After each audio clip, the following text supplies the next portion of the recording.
Okay, सो अब हम शुरू करते हैं फोर्क सिस्टम कॉल। तो फोर्क सिस्टम कॉल है क्या? सबसे पहले जो फोर्क है वो हम देखेंगे वो काम कैसे करता है। तो उससे पहले हमें देखते हैं कि फोर्क एक सिस्टम कॉल है। तो सिस्टम कॉल मतलब ये होता है कि वो एक एटॉमिक इंस्ट्रक्शन मान सकते हो। एटॉमिक इंस्ट्रक्शन इन सेंस कि वो या तो सक्सीड करेगा या वो फेल हो जाएगा और रिटर्न रोल बैक कर जाएगा। ठीक है, तुम बोलोगे कोई भी प्रोसेस ऐसी होती है, बट लाइक उसको हम बीच में रिज्यूम और लाइक पॉज कर सकते हैं। तो ओएस पॉज कर देते हैं, थोड़ा बीच में रिज्यूम वो सब कर सकते हैं। लेकिन ये सिस्टम कॉल में ऐसा नहीं होता। तो फोर्क सिस्टम कॉल जो है वो काम इस तरह करती है कि अगर हमने अपने कोड लिखा है, कोड में कुछ लाइन्स हैं और एक जगह हमने फोर्क सिस्टम कॉल किया है। फोर्क सिस्टम कॉल इस फोर्क फंक्शन को कॉल किया है सी कोड में, जो भी या जिस भी लैंग्वेज में कोड कर रहे हो। तो क्या होगा कि एक प्रोसेस का नाम है पी, करंटली प्रोसेस चल रही है। ये क्या है? एक प्रोसेस है। प्रोसेस क्या है? प्रोसेस एक रनिंग प्रोग्राम है। प्रोग्राम को जब हम एग्जीक्यूट करते हैं वो प्रोसेस होती है। तो एक प्रोसेस चल रही है पी, तो उसको एक बीच में उसको फोर्क सिस्टम कॉल एनकाउंटर होता है। तो अब वो क्या करेगा, वो इस पॉइंट पे एक नया इसका क्लोन बनाएगा, इसी प्रोसेस का क्लोन बनाएगा इस पॉइंट पे। उसको हम बोल देंगे C1 से। तो वो इस पॉइंट ऑफ टाइम पे जो P1 का जो स्टेट है जो भी, वो उसी का क्लोन बना देगा C1। अब दोनों, अब तुम अभी सिंपलिसिटी के लिए मान सकते हो कि P और C1 दोनों साथ में एग्जीक्यूट होना शुरू होंगे आगे। तो जो भी काम बचा होगा वो दोनों करेंगे। तो अगर तुम एक प्रिंट कर रहे हो कुछ से सी आउट हे, तो P1 भी इसको प्रिंट करेगा और C1 है वो भी इसको प्रिंट करेगा, दोनों इसको प्रिंट करेंगे। ऑलराइट, तो अब हम देख सकते हैं कि अगर फोर्क सिस्टम कॉल ऐसा कर रहा है, तो अगर मैं मल्टीपल फोर्क सिस्टम कॉल्स लिख दूं, एग्जाम्पल में मैं अगर एक अपना इंट मेन फंक्शन लूं और यहाँ पे मैं फोर्क सिस्टम कॉल कर दूं, फोर्क फंक्शन कॉल कर दूंगा, एक और बार फोर्क फंक्शन कॉल कर दूंगा। अब तुम बोलोगे कि मेरी जब ये प्रोग्राम एग्जीक्यूट होगा तो मैं इसको बोलूँगा प्रोसेस पी। तो अब ऐसा होगा जब इसको, ये लाइन 1 है, ये लाइन 2 है, ये लाइन 3 है और ये लाइन 4 है। तो लाइन 2 पे इस प्रोसेस पी को फोर्क कॉल मिलेगा। तो वो क्या करेगा, प्रोसेस पी एक अपना चाइल्ड बना लेगा, चाइल्ड या फिर क्लोन बना लेगा, उसको हम बोलेंगे C1। तो इसने अपने क्लोन बना लिया इस पर्टिकुलर स्टेट में, इस स्टेट पे उसने अपना एक क्लोन बना लिया। अब क्या होगा, अब आगे की दोनों दोनों साथ में करेंगे, मैं इस तरह मान रहा। तो पी क्या आएगा, पी लाइन 3 पे आएगा और C1 भी लाइन 3 पे आएगा। तो C1 भी है इस पॉइंट पे और पी भी है, दोनों इस पॉइंट पे हैं। तो दोनों को एक और फोर्क दिखेगा, है ना। तो पी क्या करेगा, पी को एक और फोर्क दिखा तो वो सिंपली एक दूसरा चाइल्ड बना लेगा, उसको हम बोल देंगे C2, चाइल्ड या क्लोन। अब C1 है, C1 को भी एक फोर्क दिखा, C1 के लिए पहला फोर्क है। C1 यहाँ पे क्रिएट हुआ था, समझो। यहाँ पे C क्या हुआ था, बॉर्न बोल सकते हो, फिर क्रिएट हुआ था, क्रिएटेड C1। यहाँ पे हमने C1 को क्रिएट किया था। और यहाँ पे, तो मतलब यहाँ पे अगर वो क्रिएट हुआ तो C1 यहाँ से एग्जीक्यूट होना शुरू होगा।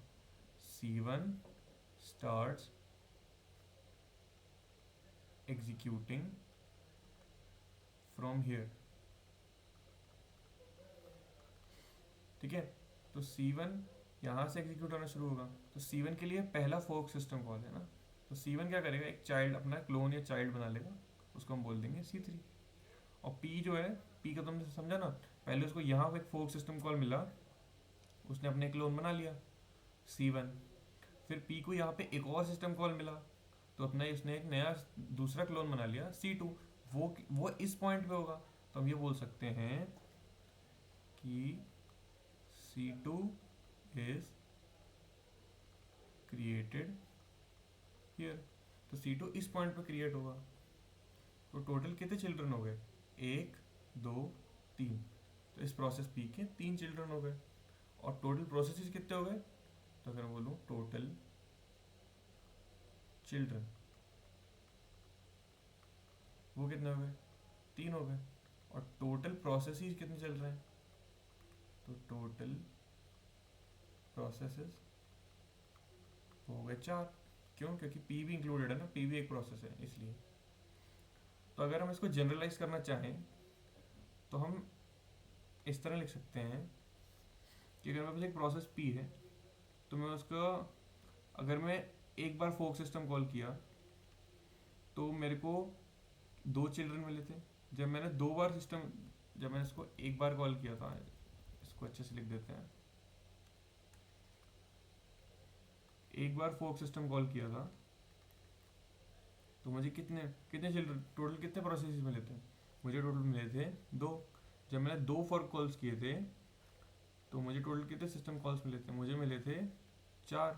अभी हमने यहाँ देखा टोटल 4। तो इस पैटर्न के अकॉर्डिंग अगर हम 3 करें, 3 सिस्टम कॉल्स करें, तो अगर तुम यहाँ पे एक और फोर्क लिख दोगे, यहाँ पे एक और फोर्क लिख दोगे तो क्या होगा, ये जो ये सारे हैं ये अपना अपना एक चाइल्ड और बना लेंगे।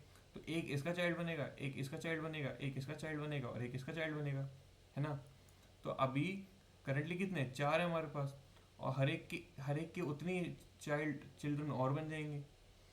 तो टोटल कितने हो गए, जितने करंटली हैं, है ना। तो अगर हम 3 फोर्क देखें कितने हो जाएंगे, पहले कितने करंटली कितने हैं, अब 2 पे 4 है, और इतने ही और बन जाएंगे 4, which is basically what 4 times 2। तो उसको अगर हम जनरलाइज करना चाहें तो हमारे पास अगर an system fork system calls हैं तो हम क्या करेंगे, हम देखा कि अगर हमारे पास n-1 है, मान लो n-1 है, तो हम बोल देते हैं कि कुछ के फोर्क्स के मतलब के प्रोसेसेस बनेंगे, ठीक है। तो n4 मान लेते हैं, n4 पे कितने हो जाएंगे k टाइम्स 2। तो हम शुरुआत किससे कर रहे हैं, 1 सिस्टम कॉल से, उस पर कितना था 2, तो 2 से मल्टीप्लाई होता जाएगा, तो टोटल जो हो जाएंगे ना वो हो जाएगा 2n। तो इतने टोटल प्रोसेसेस बनेंगे। ये क्या है, टोटल प्रोसेसेस, ये क्या है, टोटल प्रोसेसेस। अब तुम बोलोगे इसमें से टोटल चिल्ड्रन कितने होंगे, टोटल चिल्ड्रन तो एक ही फाइनल पेरेंट था ना हमारे पास, तो जो मेन प्रोसेस चली थी वो पी था ना, वही प्रोसेस था, ये मेन पेरेंट था। तो बाकी सब चिल्ड्रन हो गए, क्लोन्स हो गए। तो टोटल चिल्ड्रन वो कितने हो गए, 2n-1, एक पी हटा दिया हमने जो मेन था, तो हमारे पास टोटल चिल्ड्रन आ गए, ठीक है। अब तुम बोलोगे कि अगर मैं इसको एक फॉर लूप में डाल दूं, सिस्टम कॉल फोर को से 0 से लेके 3 एग्जाम्पल ले लेते हैं, और फिर मैं इसमें कॉल करूं 4, और फिर मैं सी आउट कर देता हूँ नॉर्मल हे। तो तुम्हारे अकॉर्डिंग ये हे कितनी बार प्रिंट होना चाहिए, अगर तुम बोलोगे 2 की पावर 3 तो तुम गलत हो। क्यों गलत हो वो समझते हो। एक्चुअली होगा क्या, जो प्रोसेस पी है, प्रोसेस पी सबसे पहले आएगा, वो इस पॉइंट पे आएगा जब आई की वैल्यू 0 है, वो यहाँ पे उसको एक 4 कॉल मिलेगा, तो वो अपना एक क्लोन बनाएगा C1। उसके बाद यहाँ से C1 और P दोनों एग्जीक्यूट होंगे, ठीक है, क्योंकि C1 यहाँ क्रिएट हुआ ना, C1 यहाँ क्रिएट हुआ, C1 अगर यहाँ क्रिएट हुआ तो यहाँ से एग्जीक्यूट होना शुरू हो जाएगा। तो C1 और P दोनों हे प्रिंट करेंगे, तो एक बार P1 प्रिंट करेगा और एक बार C1 प्रिंट करेगा। अब I की वैल्यू फिर आगे चल जाएगा, I की वैल्यू इंक्रीमेंट होगी, I की वैल्यू कट के 1 हो जाएगी। फिर P1 को क्या मिलेगा, P को क्या मिलेगा, P को फिर से फोर्क मिलेगा, और साथ में C1 को भी एक फोर्क मिलेगा, राइट। तो दोनों एक चाइल्ड बना लेंगे, एक चाइल्ड बना लेंगे, एक C1 बना लेगा और एक P बना लेगा। अब क्या होगा, उसके बाद अब यहाँ पे कौन कौन क्रिएट हुआ, यहाँ पे C2 क्रिएट हुआ और C3 क्रिएट हुआ, राइट।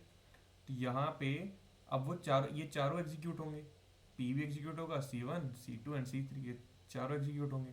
तो ये चारों है बोलेंगे, एक बार ये बोलेगा, एक बार ये बोलेगा, ये एक और बार बोलेगा और ये भी एक और बार बोलेगा, राइट।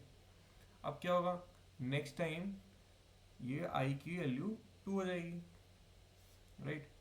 ये लाइक लेस देन 3 है, तो लाइक हम 3 बार चला रहे हैं बेसिकली लूप, ये ऐसा है। अब यहाँ पे क्या होगा, अब आई की वैल्यू 2 है, तो अब हर एक ये जो सारी प्रोसेस हैं हर एक को एक और सिस्टम कॉल देखेगा फोर्क। तो ये क्या करेगा, C2, एक दूसरे कलर से बनाऊँ, C2 अपना एक चाइल्ड बनाएगा, ग्रीन ले लेते हैं, C2 अपना एक चाइल्ड बनाएगा C4, ये अपना एक चाइल्ड बनाएगा C5, ये अपना एक चाइल्ड बनाएगा C6, और ये अपना एक चाइल्ड बनाएगा C7। मैंने बोला था ना, जितने टोटल प्रोसेस करंटली हैं और अगर उनको सबको फोर्क मिला तो उतनी नंबर ऑफ प्रोसेस और बन जाएंगे, तो उतने बन गए हैं। अब क्या होगा, अब यहाँ पे कौन कौन क्रिएट हुआ, C4 से लेके C7 तक। तो अब ये जो सारे के सारे प्रोसेस हैं सब ये प्रिंट करेंगे। तो ये एक और बार प्रिंट करेगा, ये एक और बार प्रिंट करेगा, ये प्रिंट करेगा, ये और बार प्रिंट करेगा, और ये एक एक बार सब प्रिंट करेंगे। अब तुम टोटल काउंट करो, फिर कितने, ये टोटल 6 + 4 10, और ये 4 14, तो टोटल कितने हो गए, 14 बार प्रिंट होगा ये। अब तुम इसको कोड लिख के देखोगे तो 14 टाइम्स प्रिंट होगा।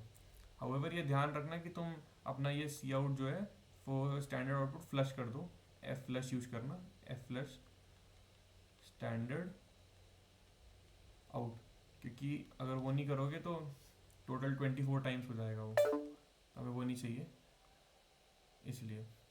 So that is it for this video. I hope you like my content and may be तुम्हें कुछ समझ आया होगा।